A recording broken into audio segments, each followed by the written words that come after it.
Hi everyone, we are in Module 9. This week we're talking about turning constructs into variables. This is sort of in the quantitative space. So let's get started. We're going to differentiate between constructs and variables in social work research, operationalize key concepts into measurable variables, and evaluate how operational definitions may reflect dominant norms or exclude marginalized experiences. So again, we're here in this research approach. We are gathering the details of the research design so that we can then go collect data.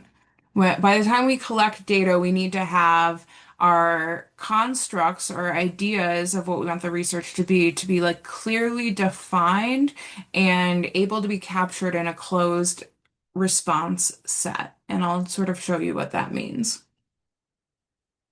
But first, I just kind of want to set the stage of why we're doing what we're doing here when we're moving these constructs into variables.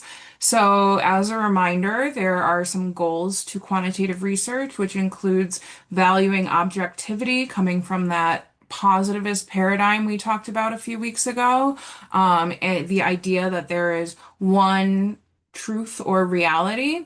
In the same way, we're sort of saying there's one way to measure this construct, one agreed upon definition with different options that are exhaustive and people can select from. The idea that you could replicate this study. So if you have this agreed upon definition and it's measurable, you can go and you can hand it to another researcher who can implement that variable in the exact same way, and therefore the study can be replicated because it's like there's no bias going on, right? It's simply this replicable study that should be able to provide similar responses across different sort of settings. This idea that things should be standardized, there's one standard definition for the construct that you are looking to measure and that you can measure. It's measurable. So, how are we turning sometimes things like attitudes, beliefs, behaviors, these rather complex human traits, and measuring them consistently across settings, across studies, with even across different participants within the same study. So how do we turn that sort of uh, complicated construct into an operationalized variable that may be measured? And we're going to walk through that now. So here we are. As a reminder, our quantitative approach to research follows pretty structured steps. They go in like a logical order, and the linear, if you will.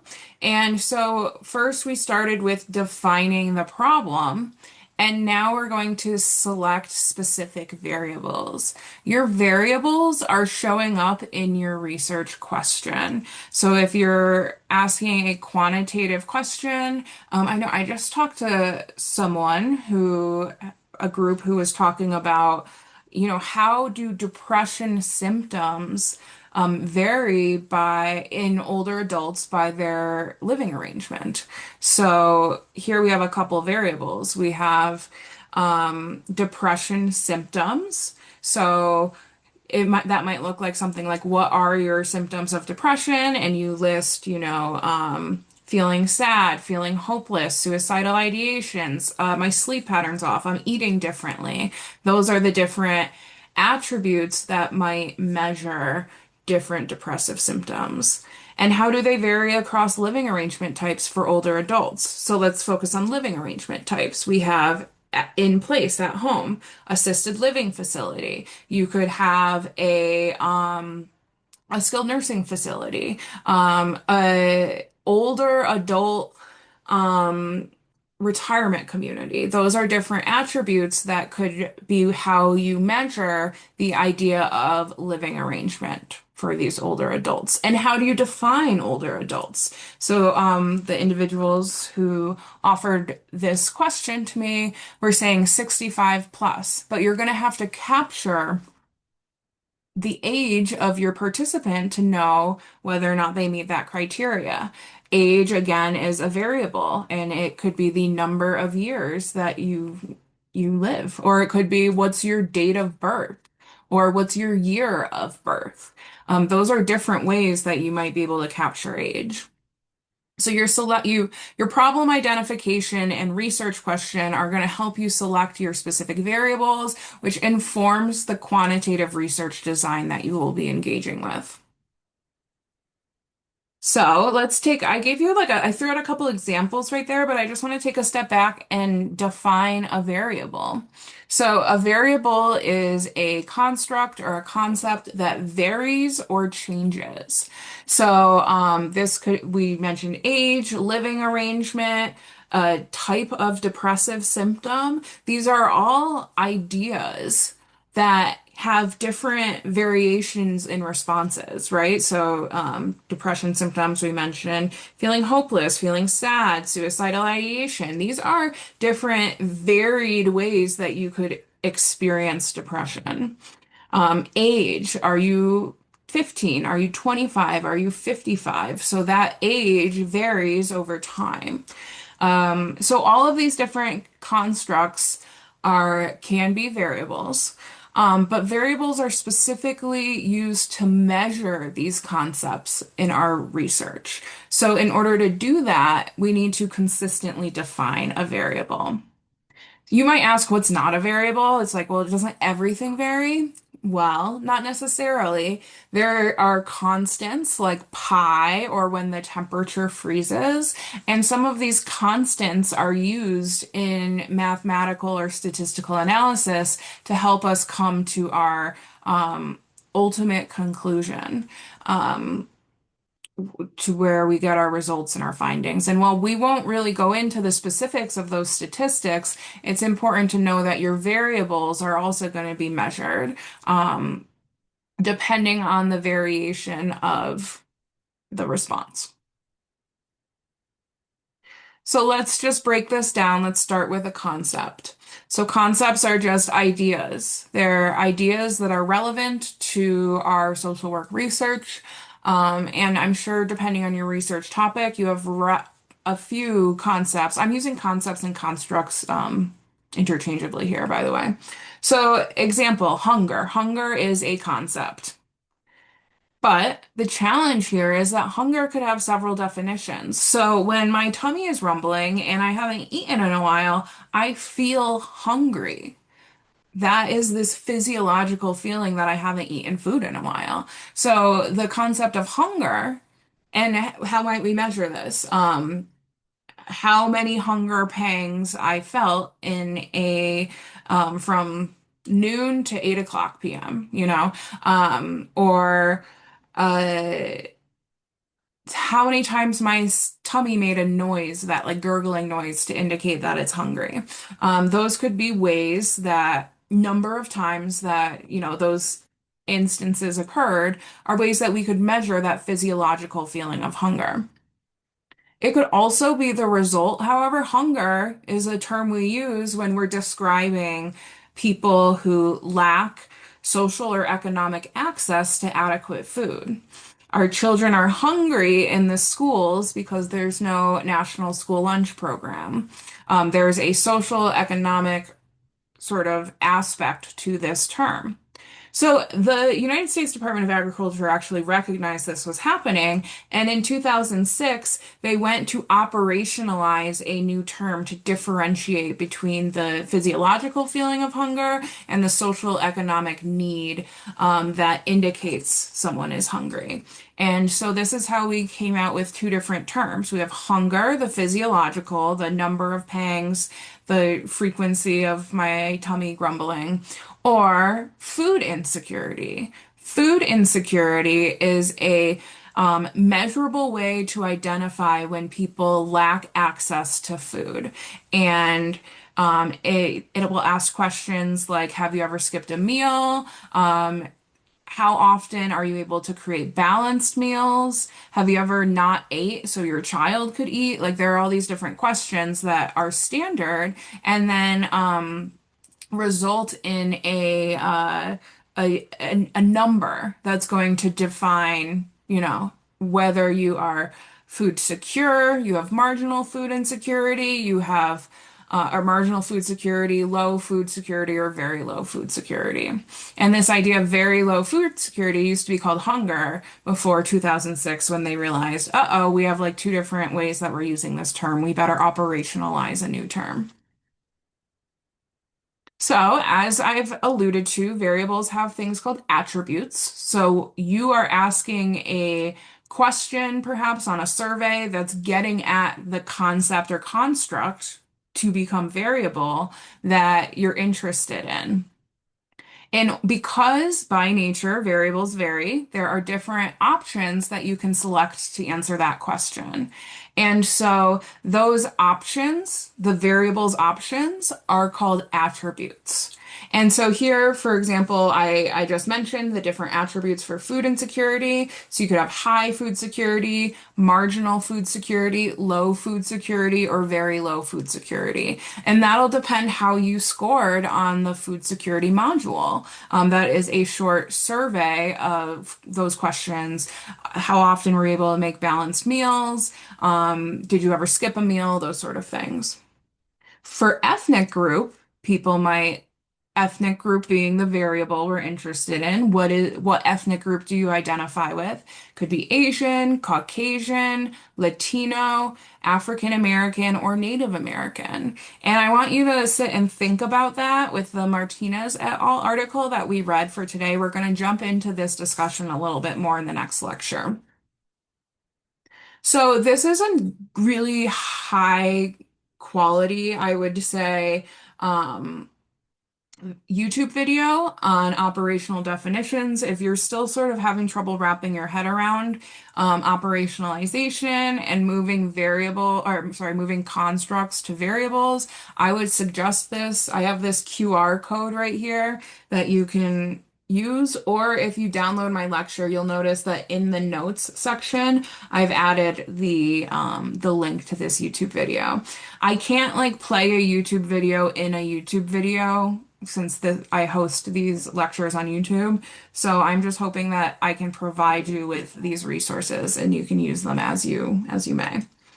But because we're going to skip on over this, I wanted to then move to giving you some examples of how these constructs become variables. Because it might not be totally clear yet, but I'm going to start with three examples and we'll build on this in the next lecture as well. So the first construct or concept we might be interested in is client empowerment. Maybe we have a new political advocacy intervention and we want to see if that improves um, client empowerment. Or in this way, maybe we have a new um, intervention, like a new type of therapy, and we want to know if that's empowering the client.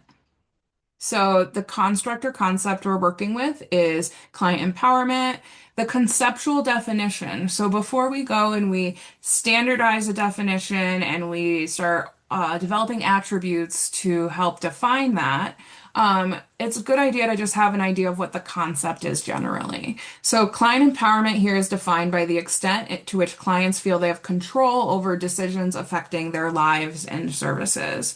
So it's this idea of control over being able to access services or make change in their life. So now we have an idea of that, but we need to operationalize it. So what you often may find, and we're going to talk more about next week, are these standardized scales, standardized measurement instruments, something like the empowerment scale, which is, predetermined. There's a whole scientific community that deals with called psychometrics that's dealing with making sure that these are what's called valid and reliable, that these questions in the scale are going to reflect the overall definition of empowerment, and that if that's validity. And if implemented over and over and over again, let's say to the same people over and over and over again, would they get the same responses? So is there a consistent response to the variable. So you can see that if we're measuring empowerment, it might be in the form of multiple survey questions, and we're going to have a Likert scale. Likert scale is something that an odd number, so usually 1 through 5, that may say strongly agree, agree, neutral, disagree, strongly disagree. We'll look at that again in the future. And then you are measuring your level of agreement with these statements, which indicate how empowered you feel. So if 1 is strongly disagree and 5 is strongly agree, I feel confident making decisions about my treatment. Let's give that a 5. You strongly agree with that. I have a say in the services I receive, say a 4. I agree with that. And so those now numbers can be used in a statistical analysis to determine relationships between other variables or show you the trends in responses. You also could use an operationalized version of the number of times a client initiates agenda items during the session. So this is not like a standardized scale necessarily. This is a behavior indicator. So you are sitting in your session as a clinician, and you are just tallying every time a client initiates agenda items in, let's say, a 3-week period. And then across all your clients, you'll have different tallies. That number is going to vary depending on how empowered your client might feel. So these are different. This is all to say that you have the power to determine how you measure these different concepts or constructs. And that process is the operationalization piece. So making a decision on how to measure your variable is important. Let's look at another one. So, construct professional burnout. A conceptual definition of professional burnout is a state of emotional exhaustion, depersonalization, and reduced personal accomplishment resulting from chronic workplace stress. We have a standardized measurement called the Maslach Burnout Inventory, which will have a set of questions, like we said before, that can be answered using a closed-ended, the attributes will be, are your closed-ended response set. It could be a self-report where you ask, how often in the past 30 days did you feel emotionally drained from work?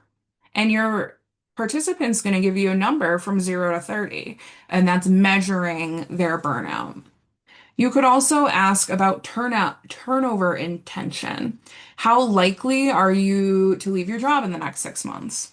1 is very unlikely, 5 is very likely, and your respondent's going to pick a selection somewhere between that, with the idea being that turnover is an indicator of burnout, of professional burnout.